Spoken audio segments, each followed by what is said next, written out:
I'm Anne-Marie Yukich, and I'm here with Alan Wilcox at the National Institute of Environmental Health Sciences. And today is August 25th, 2015. So my first question to you is, going back to the beginning, after you did medical school, you made your way to public health. How did you find public health, and what was it that interested you about public health? Yeah, my path to epidemiology was pretty crooked. I don't think I even knew what epidemiology was. It was not a household word before medical school. And in medical school, my exposure to epidemiology was pretty deadly. I think we had a lecture on histoplasmosis and pigeon poop in some schoolyard. So I was pretty sure that didn't interest me. And I was sort of interested in pediatrics and obstetrics, and I took some extra rotations in that. But I wasn't really very happy in medical school. I was not a great student. Memorization was not my thing. And so I was struggling in a way to figure out what fit me. So I took some courses in my senior year in the public health school. And I think the one that grabbed me the most, ironically, was a demography course. And it was taught by Ron Friedman, who is a fantastic sociologist. And I was really interested in the way that with such few data on births and deaths, we could construct these complicated pictures about the health of a population. Infant mortality, how it changes over time, maternal mortality, age period cohort analyses, that's right out of demography. So it was clearly intriguing to me on an intellectual level, but I had no idea what the link would be between me as a doctor and demography. So I did a year's internship, and then I decided to go to public health school. And I started in maternal and child health and finished that year. And there was a lot of policy and health education and stuff like that that didn't grab me. And at the end of the year, one of my faculty people, when I'm sort of, thrashing around wondering what to do next, she said, "I think what you want to be is an epidemiologist." And I said, "Really?" And she said, "Yeah, I think you ought to go spend some time in the Department of Epidemiology." And in those days, there was a lot of training money. So I walked over to the department head and said, "Is there a place for me here?" And he said, "Sure." He says, "We can put you on a preventive medicine residency, and you don't even have to be in a degree program. Just kind of hang around and take some courses and go to seminars and see what you think." And within a month, I knew that that was my chosen vocation.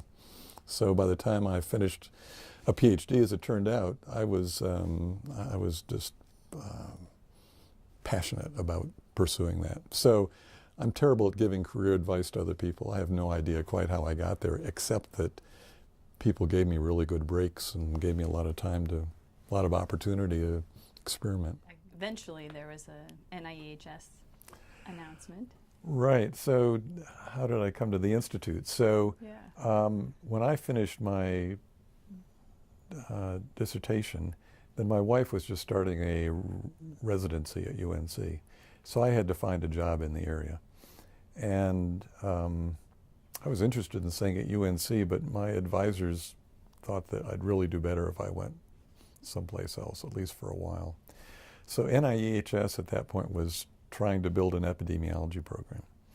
And they didn't have a position actually at the time that I applied, but they created a one-year temporary job for me.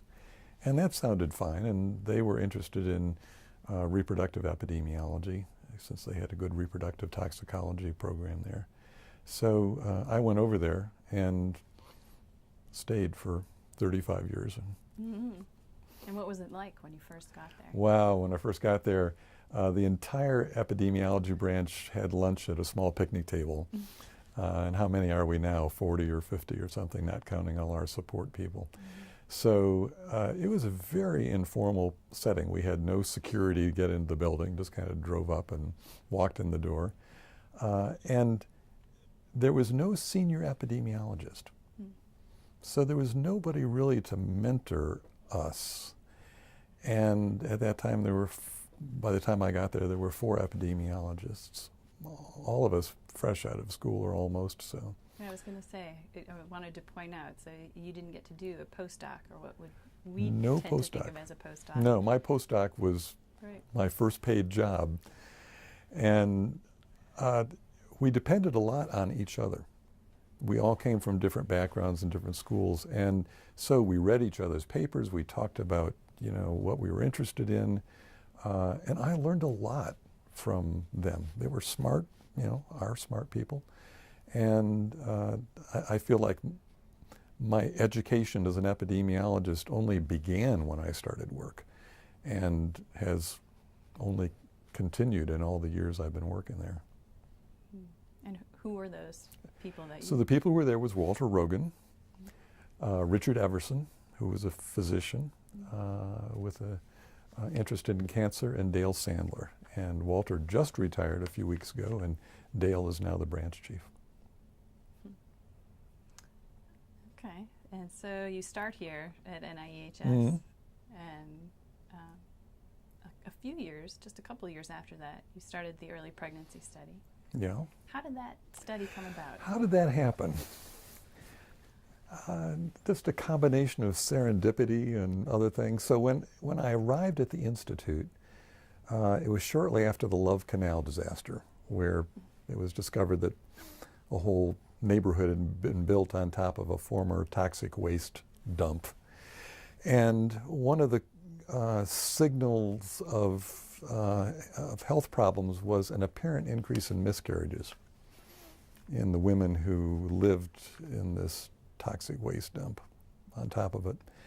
And so there was a flurry of epidemiologic interest in the study of miscarriage, which until that time really had not been much studied, and certainly not in an environmental context. So that seemed like a good place to start. It's always nice to work in an area where nobody has worked before, because there's so many interesting problems to address. The folks at Columbia University were doing a case control study of miscarriage that was probably the first important study done in this area. And in the process of my own exploring the options, one of the things I wanted to study was how well women recalled miscarriages, because part of the problem is you rarely detect them. It's hard to detect them at the time they happen because they may not even go to a doctor. So a lot of the information on miscarriage was from recalled questionnaires. And in the process of this, I got in touch with a guy named Alan Treloar, who, a name that doesn't ring many bells in epidemiology, but who has, I think he started the longest running cohort study that's ever been done. He had enrolled women, college students in the 1930s in a prospective study of menstrual cycles, as you know well. And these women collected data from the time they were in college, many of them until they hit menopause. And whenever there was an event that interrupted their periods, that got recorded as well. So that included miscarriages. So I proposed to Alan that we go back and contact these women who had reported miscarriages on their diary cards and see how well they remember them. And working with Alan Treloar was a very interesting experience. He was a kind of a crotchety biostatistician by training, but had a really good intuition about field studies. And one of his great innovations was that the whole year's worth of menstrual diary information was collected on a single card, something women could carry in their purse. So he was a great advocate of simplicity in data collection, but also as much precision as you can muster. And how has that influenced you? Well, that clearly played into the next stage. So recognizing that our study of miscarriages retroactively can only detect the miscarriages that women recognize, then the natural biological question is how much might be occurring earlier. So I became aware that there were good HCG tests for pregnancy. HCG is the hormone that's produced by the conceptus in early pregnancy, and so I started poking around, and this is where it really helps to be within NIH. I flew up to Bethesda and met with some people in the Child Health Institute to ask, what they knew about HCG assays and where they could steer me. And one of the guys I met with was a lab guy who studied HCG, and we talked about all the biochemistry of that. And then he said, the best person for you to work with is a guy out of Columbia University who has developed this exquisitely sensitive and specific assay for HCG. So I flew up to Columbia and talked to Bob Canfield, who was the head of the lab, and he, by some lucky stroke for me, was an internist who really understood epidemiology. And he understood the importance of what I was proposing to do, and he was all for it. And I owe Bob a lot of debts, but one in particular was when I was struggling with, how often to collect urines and how we should time the collection. He said, every day, let's collect urine every day, let's assay it every day, let's find out what's going on, which was a huge burden on his laboratory. But he was absolutely right, and it was not a time to cut corners. So that was my first big lucky stroke with my early pregnancy study, having an assay that really worked and a laboratory that was committed to doing the assays. And probably my second lucky stroke was finding a study manager who could make this work. And so we recruited people in the area of the Institute around Durham and Chapel Hill mostly, women who were trying to get pregnant. We enrolled them before they stopped using their birth control, so there would be no selection of the highly fertile women not making it into the study. And we just started recruiting women through newspaper ads. I went and talked to every obstetrician in the area. And slowly but surely we accumulated enough people over a 2.5 period time to be able to do the analyses that we were interested in. So the early pregnancy study was local. It was relatively small, a couple hundred women. Really sort of personal study with daily urine samples. And now you're working on the cerebral palsy study, which is a big data, huge data sets. What's sort of the difference, do you think, in the epidemiology between a huge study like the CP study and a local EPS kind of study? So the cerebral palsy study is combining the Norwegian and the Danish birth cohorts. That's 200,000 women. And the thing that both of those studies have in common is they are studies of pregnant women or women trying to get pregnant. And that is an incredibly great population to study because it's a time when women are really paying attention to what's going on with their bodies, with their exposures. It's a time of such great focus on their own health that I think it's possible to collect much better data from that group of people than from a random sample of the population. For the women, especially for women who volunteer for that kind of intensive participation.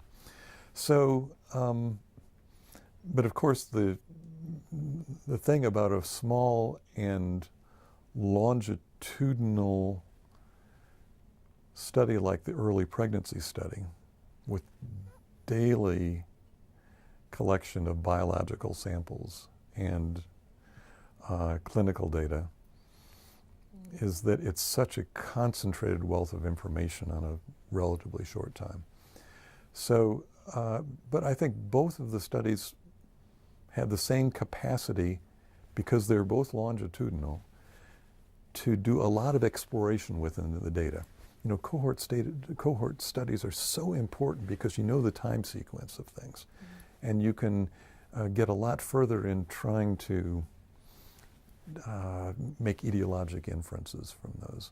So certainly the big cohort studies don't provide the same density of information, but I have to say they're both fun to work with. I was going to say, in your experience then, what have you liked about each one, or Mm. or proposing? Well, the early pregnancy study was just unique in so many ways. We were the first people who were able to look at that period of pregnancy.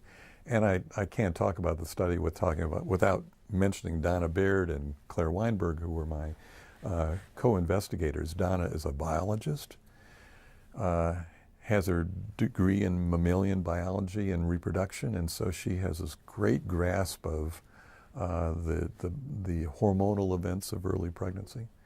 And Claire, of course, is this brilliant statistician who could create the tools that we needed to analyze these, what in some ways were very new kinds of data.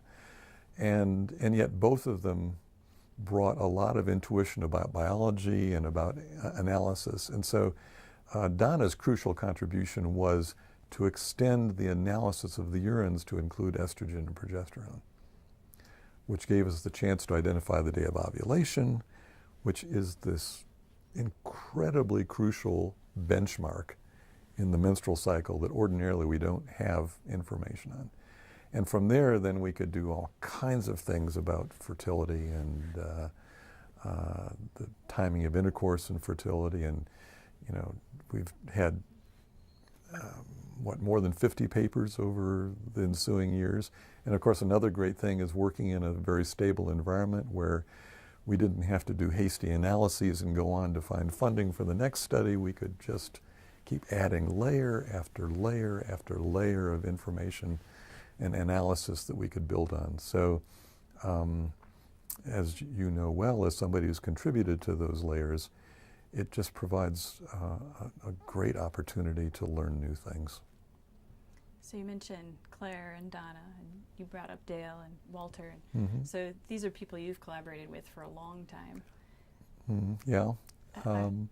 Many years. Many years, yeah. And so I wonder, how do you maintain that kind of collaboration? And you guys, I used to tell Dan that you guys were sort of a three-headed married couple, Claire and Donna and you, and you worked so well together, and you always knew what the others were going to say before they say it. Mm. So I wonder how you maintain that kind of relationship Wow. with your collaborators, and what's the key to that success? Yeah, successful collaborations. It was not hard having good collaborations with Donna and Claire. I mean, they were such natural participants in this study that really took no effort. Other long collaborations I've had are with people in Norway, and to some degree in Denmark. And Alan Treloar was a collaboration that didn't last long, but I learned a lot from working with him about what it takes to collaborate. And I think one of the, collaboration is so essential for epidemiology. We so much need colleagues we trust who can tell us when we're wrong. And I have benefited from that over and over again. So how do you keep those collaborations? And I think part of it is to be generous with your collaborators. And by that I mean acknowledging what you realize is their contribution and giving them credit for even a little more, because even then you're probably not giving them credit for everything they deserve. And the other side of that is that I think collaborators really respond to that kind of generosity. And if they're decent people, which most people are, they'll return that. And so, the ideal situation is when everyone is looking after the other's interests and you don't have to guard your own. And that has been a formula for me, hard-earned, that has been extremely rewarding in my work life. So I took an informal poll of your collaborators. Uh-oh. And I just want to point it out because you said almost exactly how they describe you, as generous with your time, as easy to work with, insightful, just very kind and generous and easy to collaborate with. Hmm. So I don't know if you have any feelings about their descriptions, but Right. that's something I can't speak to. No. That's how they. I think I'm pretty grumpy sometimes. So. Pretty uniformly, that's almost exactly how Well, they felt working with you. You're just showing how generous they are. So, sort of going back in the timeline, once you came to NIEHS, and it was sort of a new beginning here. Mm-hmm. And then there was, what was the sort of promotion process or tenure process like here? Oh, this is going to be embarrassing. Oh. You won't, nobody listening to this will be happy to hear this. After I'd been in the Institute about 18 months, I was been hired into some kind of provisional, but longer than 1 year position. Dave Hull, who was the head of the whole biometry program at that time, in the cafeteria line said to me, we're going to make you a permanent employee. Would you rather work for the civil service or the public health service? And I said, gee, I don't know. I'll have to think about it. So, I went back to my desk and talked to the personnel people, and at that time I had 2 small kids and my wife was doing a residency, and the public health service had a lot more vacation days than the civil service. So on that very important criterion, I signed up for the public health service, never even calculating how long I might work at the Institute. I thought just one job or the other, equivalent pay, more vacation, So that was it. Mm-hmm. There was no review process that I was aware of, nothing I had to do, and suddenly I was tenured. That's great. Yeah, it's nice. It actually speaks to how different the times were. There were, many fewer epidemiologists than physicians, and a lot of opportunities, and so the competition was just nowhere what it is today. Mm-hmm.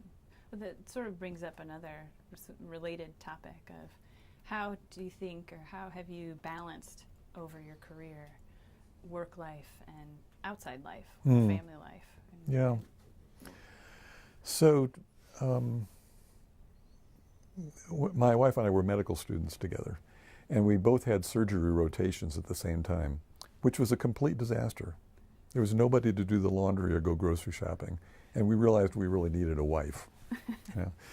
So that really made it clear that if we wanted to have any kind of, home life, we had to have jobs that didn't require us to work 8 hours a week. And since I was the primary caregiver when I started at the Institute, I didn't get there till 9 o'clock after I got my second kid to preschool, and I left at 5. I had to be home to make dinner and relieve the babysitter, and so that was just the structure of my life. And that's after our kids grew up and left home, then my wife and I both kind of got sloppy and we're staying at work later and eating dinner later. But I've always appreciated working at a place that let me set my own boundaries. And I loved work, but it wasn't, there are a lot of other great things in life too. So it's been nice to be able to attend to both sides of that. What are some of your other interests? My other interests. So, I've lived in Durham for 40 years, and it's part of the reason we moved there is because it wasn't a huge city. It was a place where you could really feel connected to what was going on in the community. And we've made great friends there and had an opportunity to, be involved in the civic life a little bit. We were really active in the schools when our kids were in school. One of my close friends was on the school board. And then I helped found a nonprofit to develop a park in downtown Durham that we started this maybe 15 years ago, and it's going great guns, and there's all kind of young people on the board and great leadership, and it's just, it's thrilling to see these things develop over time. So, yeah, it's been very gratifying to live someplace where, with a little bit of elbow grease, you can help improve things. Do you think you'll stay in Durham? Oh, I can't imagine living anyplace else. Okay. So how did you get to be the editor of epidemiology? I've always wondered. Yeah, this is so. As I kind of got to my 40s and trying to figure out what's fun to do in addition to just doing studies, I really loved the process of reviewing papers, and I was invited to sit as one of the I forget what they call them, one of the editors of AJE, where I could actually make decisions on papers and invite reviewers. And that whole process was really fun. I liked reading these papers. I liked trying to judge their contributions and make suggestions to authors that might help them focus their papers. And I realized I really wanted to be an editor-in-chief. And I kind of systematically thought about what the options were, and I realized I probably would never do it. I didn't want to move to Baltimore, which would be required to be the AJE editor if they ever invited me. IJE was kind of outside my sphere. The editors were usually Brits. Ken Rothman had started this new journal, and it was his journal. I didn't see that changing anytime fast. So I kind of resigned myself to what I could do. I became the North American editor for pediatric and perinatal epidemiology with Gene Golding, and shared that with Pierre Buchans, and that was really fun, but much smaller operation. And not really, in none of those roles could I shape the journal. I was just making recommendations about papers. So 15 years ago, my phone rang, and it was Ken Rothman, and he said, I know this is kind of out of the blue, but how would you like to be the editor of epidemiology? And I said, absolutely. Wait, give me 24 hours to think about it. But yes, I'm going to say yes. So I called him back the next day, and I said, I'm ready to do this. How did he know to call you? Did how you did find he know? out the story later? It's we've talked about that afterwards. He said he really didn't have a plan B, which I find really dangerous on his part. I had written things for epidemiology. I had done commentaries. Ironically, if you look at the first issue of Epidemiology, the first article is Ken's editorial. The second is a commentary by me about birth weight. So even in that first issue, my name came up early. But I didn't have any particular close relation with Ken, other than dealing with him as an editor and writing things that he published. And so I really don't quite know. You'd have to ask him. It's still a mystery. Yeah. But I was thrilled. At that point, it's just after I had retired from the public health service, put in my 25 years, which was kind of a release of those golden cufflinks that you have in the last few years of the Corps, because if you serve all the way through 25 years, then you have the benefit of a pension that's pretty generous. But you give that up entirely if you quit the year before. So after my retirement, I was, being contacted by other schools about jobs elsewhere and other administrative kind of jobs. And I actually looked at some of them. There was a very nice offer from from the School of Epidemiology that, where I would have had really smart colleagues, a lot of support. And then when this opportunity to be editor came up, I decided this satisfies my need to do something new. I don't have to leave a setting where otherwise I have no complaints.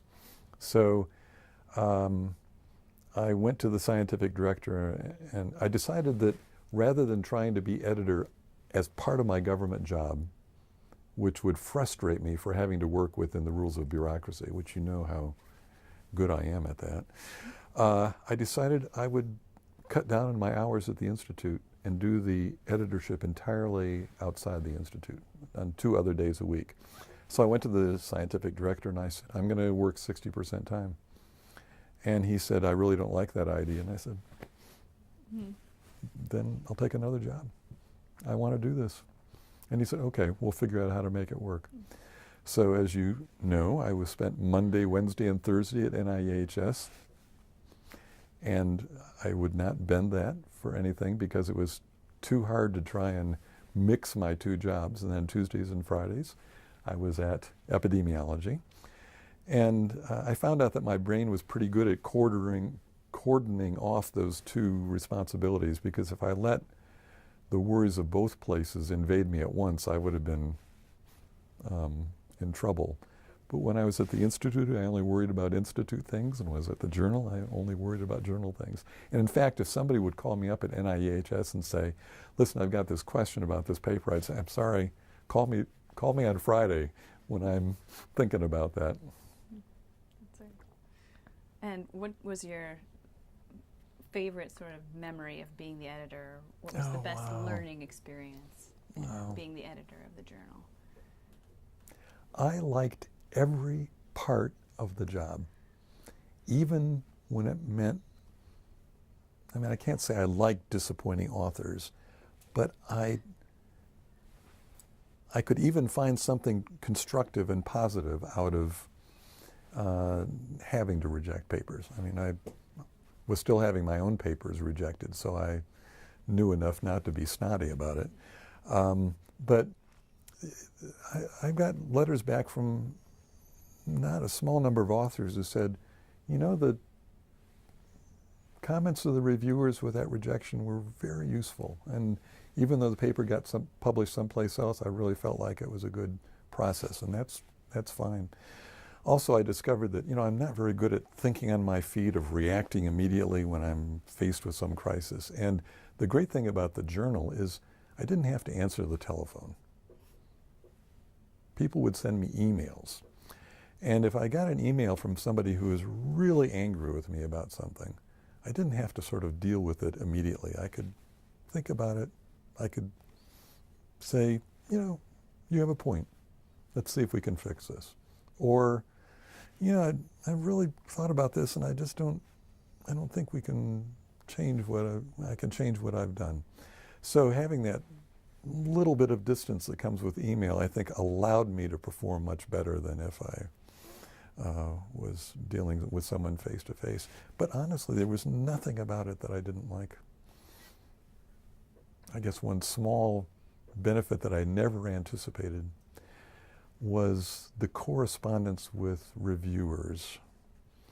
And some of the reviewers were people who were famous epidemiologists who were now retired or, you know, had more time later in life. And so we would develop correspondence about general topics. And so I corresponded with Brian McMahon for a long time after he retired, and with George Comstock, and you know, these icons of epidemiology. Just kind of, you know. Did they still read the journal? Do they still read? Did they? At the time? Even though they were at Hopkins, they must have been reading it enough to you know, write to me and comment on things that were going on. So that was great. I loved the network of contacts that I had as an editor. That's great. As the editor, you've seen all the studies go by from the beginning till now. What's sort of changed about the literature as you've seen it go by during your tenure as the editor?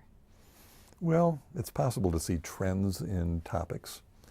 When I first started, the effects of air pollution on heart disease was just a hint, and then there was a flood. I think the diversity of submissions has increased, partly because during the time I was an editor, we moved from mailed submissions to online submissions. And also there's a lot more epidemiology coming out of developing countries than there was, particularly China. You know, we hardly had any submissions from China when I started, and now they're, I don't know what percent, but it's a substantial number that are being produced by Chinese scientists. So I think the field is more diverse, coming from more diverse places, all of which, you know, I think has the potential to improve epidemiology as well as creating new challenges. So epidemiology is coming from all these different places, and you've had the opportunity to teach in some of these places and to collaborate with people in Germany and Italy and all these places you've had workshops. How is epidemiology different in other countries, or how is it practiced differently or taught differently? Well, it's hard for me to say because I'm the teacher, so they're getting from me what is my perspective. But I think there is maybe to a not entirely healthy degree the perception in other countries that the way we do it in the U.S. is the way it should be done. And of course in the U.S. we're a country without malnutrition or epidemic diseases, aside from a few important ones. I mean, the things we face in public health sense are far different than in India or China. And so the kind of epidemiology that they do in these countries may need to be different from what we do. You know, we can be exquisitely tuned into refinements of methodology when we have really good methods of data collection and looking for small effects. And some of those nicety of methods probably aren't so important in countries where the public health problems are more acute. And so I think often those investigators feel like they have to, you know, in some ways mimic those fine methods when maybe more shoe leather epidemiology is going to be good enough. What was your most influential paper? Oh, yeah. So depends. I guess it doesn't depend on how you categorize them. I think the paper that is going to stand best the test of time is the main paper out of the early pregnancy study. It was published in 1988, and we presented our findings on the proportion of pregnancies that ended in loss before the mothers were aware of their pregnancy, and it turned out to be 25%. That turned out to be a hard study to replicate because other HCG assays that are available are not quite as sensitive, but the other studies that have been done have found, you know, very, very similar proportions of early loss. So we think that's probably a good, sound biological number. And I like the flip side to that question, the underappreciated paper. Oh yes, right. The unsung of course, hero. Every epidemiologist thinks they have tons of unappreciated papers, right? I think the one that I liked the most, that I think probably is not widely read, is one in which another one from the early pregnancy study, in which we looked at the relationship between the timing of intercourse, which women kept recorded on their daily cards, and the occurrence of ovulation. And what we found was that women were increasingly likely to have intercourse on the days leading up to ovulation. And then after that, the occurrence of intercourse dropped considerably. And it was my opinion that this was not planned, that women really did not know when their ovulation was going to occur. But for outside observers, when I would present these data, they would say, well, of course these women had more intercourse around ovulation because they were trying to get pregnant. Well, women don't usually know when they ovulate, and this was, you know, in the early 80s and mid 80s when there were no over-the-counter kits. But that was an objection I couldn't just sweep away. So it happens that we also had data in the same format for other reasons from women who were not trying to get pregnant. A group of women who had IUDs and a group of women who had tubal ligations. And so we went through a fairly long process of doing the chemical assays to identify ovulation, and then looking at the occurrence of intercourse in relation to ovulation in those women. Sample size was smaller, but the pattern was exactly the same. So that was just so much fun to see this, and then the question, of course, is what's going on? Why do women have more intercourse as they're nearing their most fertile days, even if they're not thinking about getting pregnant? So, in some ways, a rich data set is like the laboratory that epidemiologists work in. It's a place where we can do internal experiments to test our hypotheses. And the richer the data set, the more experiments we can do. So the question here is intercourse the result of, is there more intercourse because couples are more interested in intercourse around the fertile days? Are there either women have higher libido, or they're sending out pheromonic signals that cause their partner to initiate sex more often? All of these are possibilities. Or is it possible that to some degree intercourse might trigger ovulation, might accelerate ovulation in a follicle that's getting ready to ovulate anyway? And that kind of cause and effect scenario can't be separated just in looking at the pattern of intercourse and ovulation. So we did a whole lot of things that turned out to be futile, trying to look at the length of the follicular phase and the luteal phase in people with well-timed ovulation, and really got nowhere. And then I realized that we had an instrumental variable that we hadn't thought about. That is, there is a factor that affects the frequency of intercourse that's unrelated to ovulation, or should be. And that's the day of the week.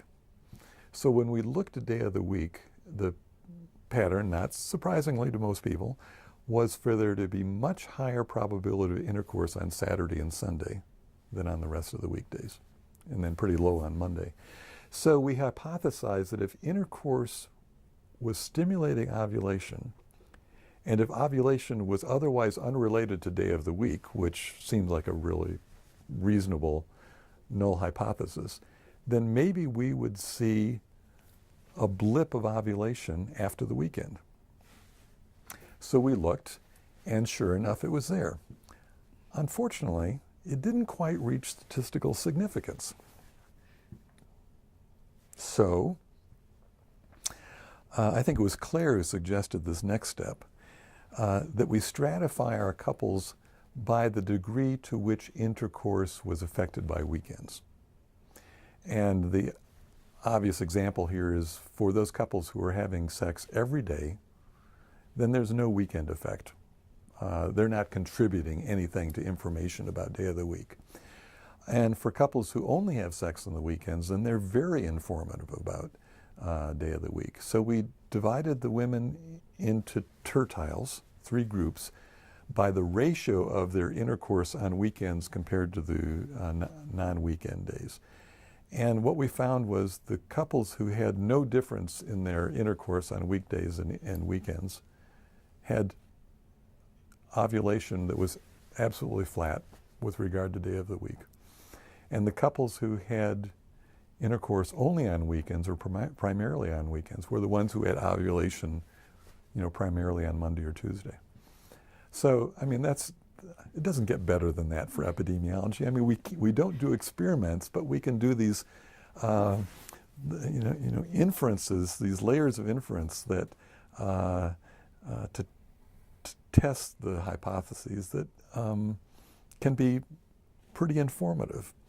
And so the upshot of that paper was, we think that there's some possibility that in addition to pheromones, which are probably going on, that ovulation might actually be accelerated in some small group of people who are having intercourse at the right time when the follicle is sensitive to that acceleration.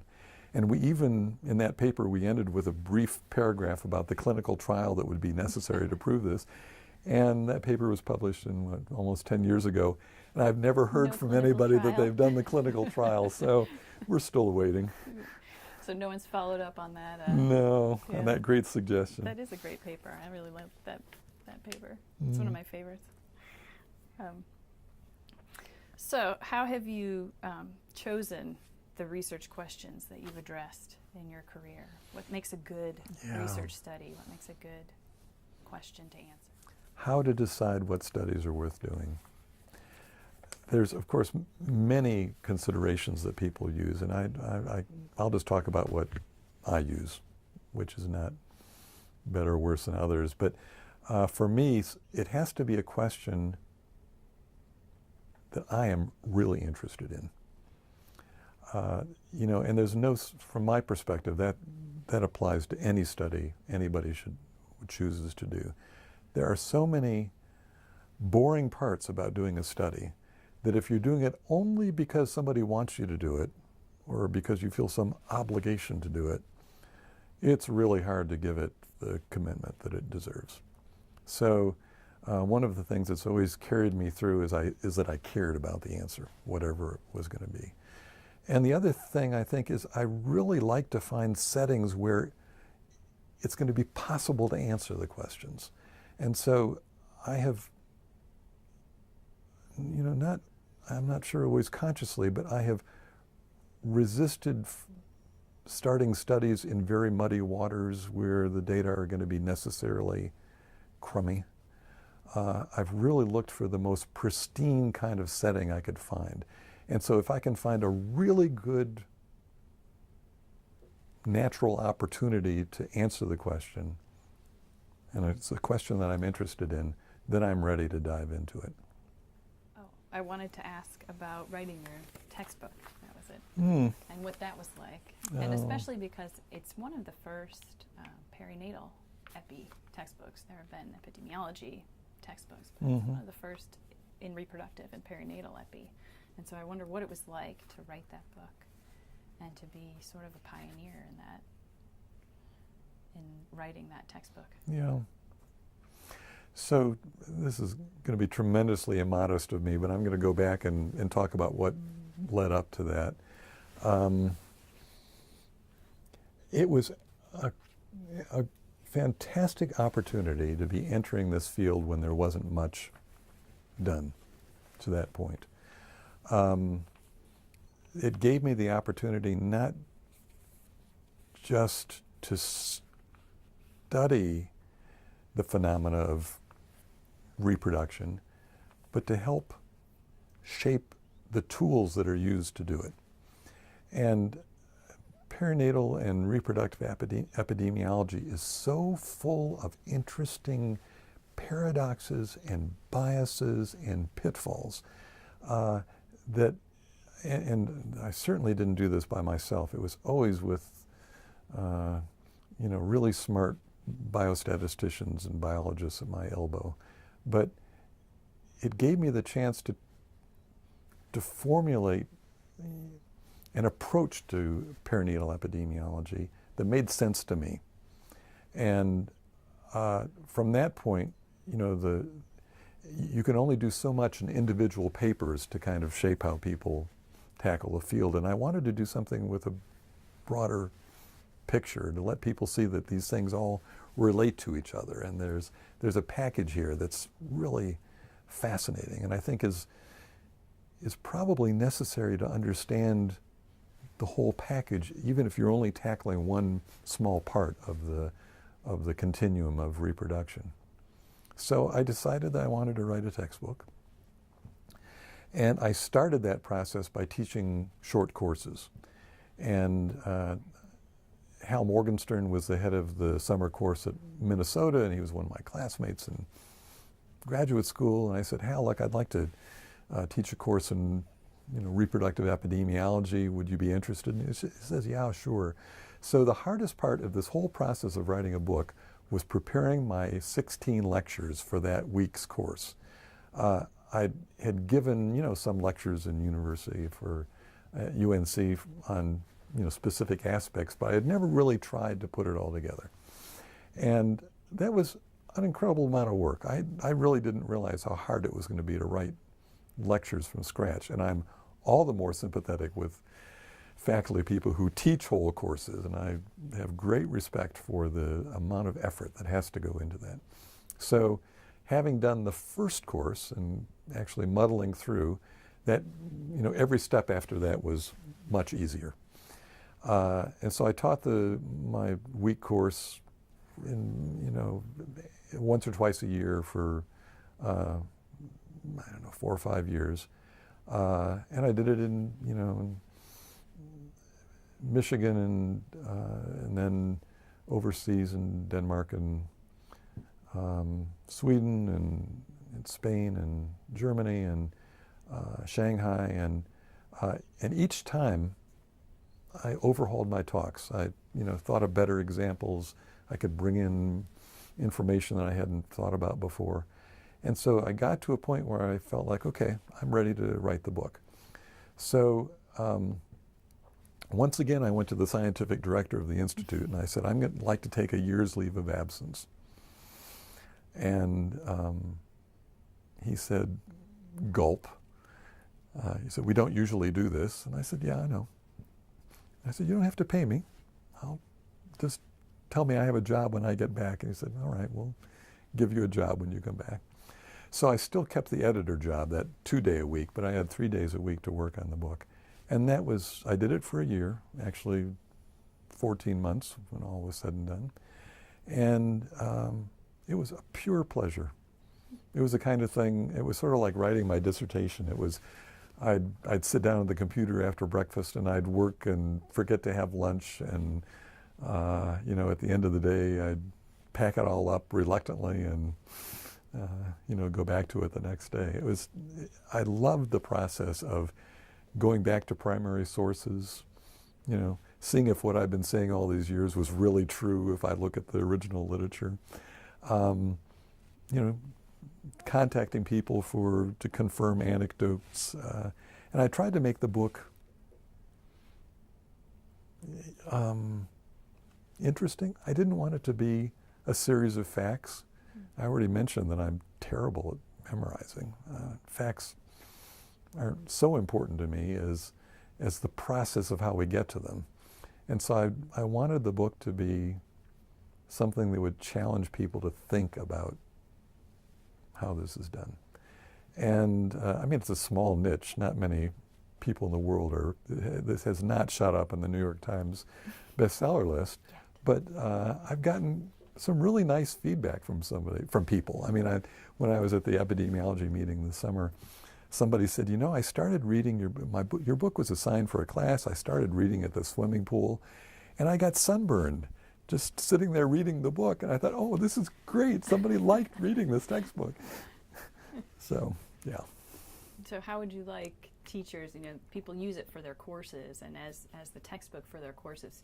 Do you have any advice, or what advice would you give to teachers who use your textbook for their classes? Is there a better way or No, that's a really good question. And, I use it for my courses because it's sort of backs up all the slides that I'm showing people.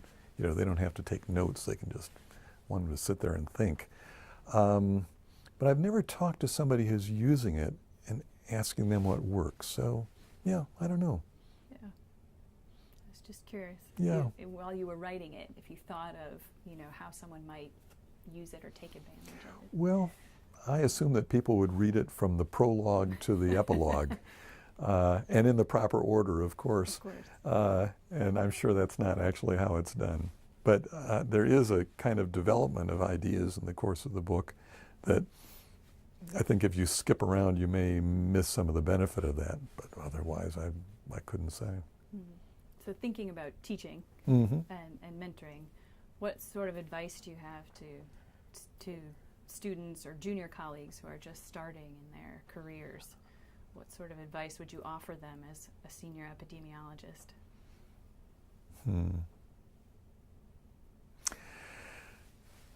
So what I'm going to say is, maybe not what I would say a year ago or a year from now, but it's how I'm thinking about it right now. I'm speaking out of a concern for the bad behavior that goes on in science. Papers being retracted, people falsifying their data. And that's deeply disturbing to me, as it is to most scientists. And so I think when we're working as researchers, and I'm not singling out epidemiologists in this, I think anyone has the great opportunity to do research, I think we have to think about our motives for doing it.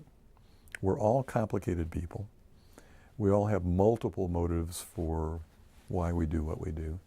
But I think included in practically every researcher is an element of idealism, that we want to do it the right way and come to the best possible answer. And I think we have to do all we can to cultivate that impulse towards idealism, because it can get crowded out by a lot of other cynical problems we have to deal with. And I think there are two things we can do to encourage that. One is to choose questions that we really care about. And this echoes something we referred to before.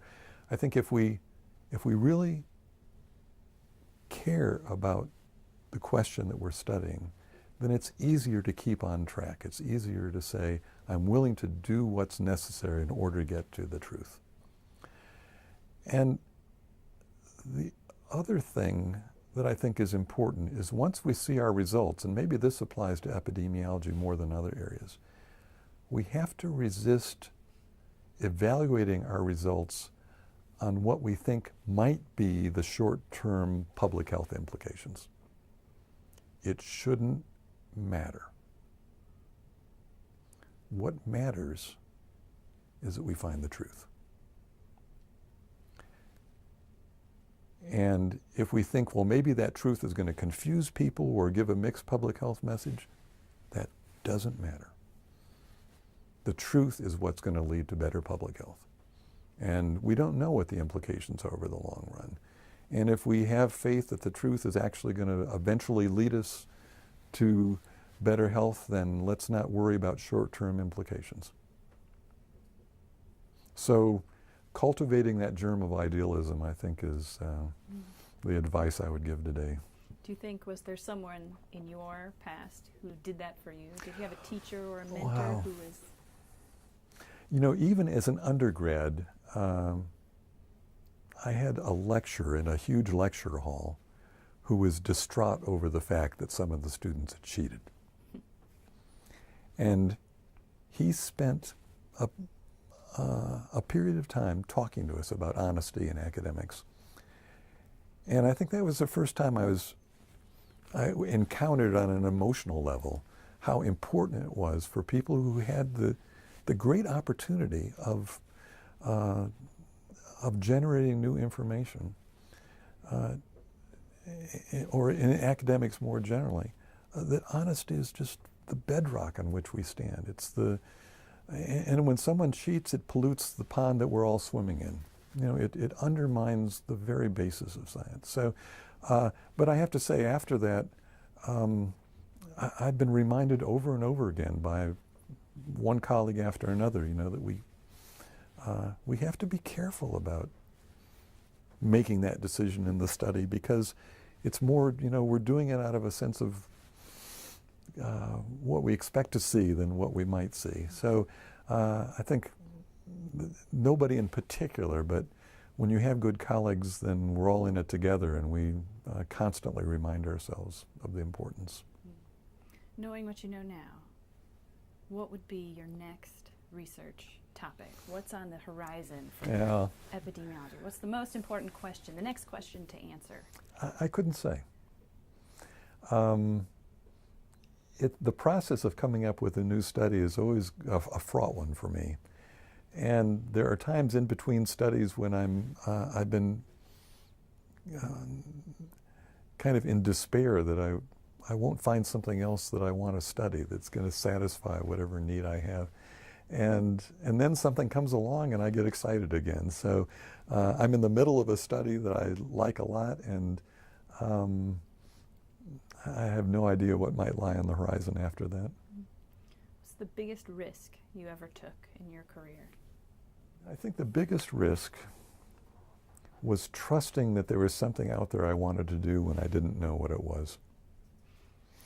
There was a lot of pressure on me to make decisions. When I finished medical school, my wife started an internship and I stayed home to take care of our newborn. And some of my medical school professors were really harsh with me about that. They felt like I was giving up the possibility of a promising career. I don't know why after my mediocre performance in medical school. But they felt like I was getting off the train and I wouldn't be able to get back on. And I didn't feel that way. I felt like I didn't know what I wanted to do, and so doing something arbitrarily was not going to be the answer. So I was really grateful for the opportunity to be paid while going to school and wandering around. And if it had required greater personal sacrifice, I'm not sure I would have been brave enough to give myself all that time. But I was given the opportunity, and so I had no idea how it was going to turn out. And I certainly couldn't have predicted a career that was as rewarding as this has been. Who do you think has had the strongest influence on your career? Or maybe who have been the most important epidemiologists of your time? So that's a really hard question to answer, who's influenced me the most. Because I was starting out in an area that was new, and there were certainly no mentors at UNC where I was doing my studies in that particular area. I didn't come under the mentorship of somebody who could really show me the way. My dissertation committee included an obstetrician and a demographer and a statistician, and it was a great eclectic group of people, but not any one of whom could kind of show me the way. And then, as I say, when I went to NIHS, we were all kids, we were all trying to make our way. And so it's been a whole series of people who have influenced me. Some of them are my long-term colleagues. And I've gotten, I've learned so much from every one of them.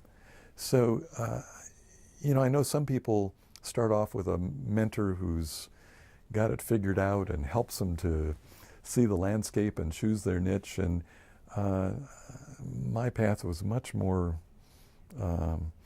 wandering through the trees than that. But I can't say that I ended up any worse for it. I feel like there were so many terrific, smart people who I could collect pearls from that, it would be hard to even make a short list of who those people are. What do you want to be remembered for? There's a lot of choices. That's a presumptuous question, and I'll be remembered for anything. But but your question is, what would I want to be remembered for? That's true. Yeah. If there's anything, it would be my contribution to bringing epidemiologic tools to perinatal epidemiology and bringing perinatal epidemiology to epidemiology. I think it's been a two-way street. So on the one hand, the field was ripe for new methods and new studies, and that was relatively easy. But in the course of things, there are some wonderful peculiarities about reproduction that shed light on epidemiologic methods. And I think one good example of that is birth weight. So my entry into epidemiology was when I was pointed to this paradox in epidemiology of women who are having, in a high-risk group, when we look at their, let me go back a step, birth weight is strongly related to neonatal mortality. Low birth weight babies have much higher mortality than babies in the around the median. And because of that, birth weight was thought of implicitly, if not explicitly, as a cause of perinatal mortality. Low birth weight was a cause. And the paradox that I was directed to was the fact that women in high-risk groups, such as black women or women who smoke, who have higher perinatal mortality overall, actually have lower birth weight specific mortality in the high-risk group. And I realized that had some fundamental implications for thinking about birth weight as a cause of neonatal mortality. There's something more complicated going on. And so that was the subject of my dissertation, in a very kind of incomplete and intuitive way. I was grappling with this idea that this paradox undermined the notion that birth weight was causal. And with a series of collaborators over the following years, I wrote a series of birth weight papers that were increasingly honing in on the problem without really solving it. And then in the late 90s, in 1999 actually, was when Sander Greenland and Judea Pearl and Jamie Robbins wrote this marvelous paper, maybe that's one everybody should read, introducing directed acyclic graphs to epidemiologists. And part of that paper was a discussion of collider bias.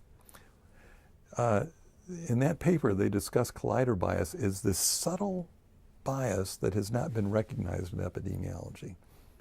And what I came to understand is that collider bias was at the root of this paradox that we were seeing for birth weight. And in 2006, I wrote a paper with Olga Basso and Claire Weinberg suggesting that collider bias could explain everything we're seeing with this paradox. And in the same year, Sonia Hernandez-Diaz wrote a paper basically pointing out the same. So that was kind of a watershed moment for birth weight, when we could say, okay, this is not actually a paradox. It reflects an unmeasured confounder that's creating, that's causing just a birth weight to be a collider.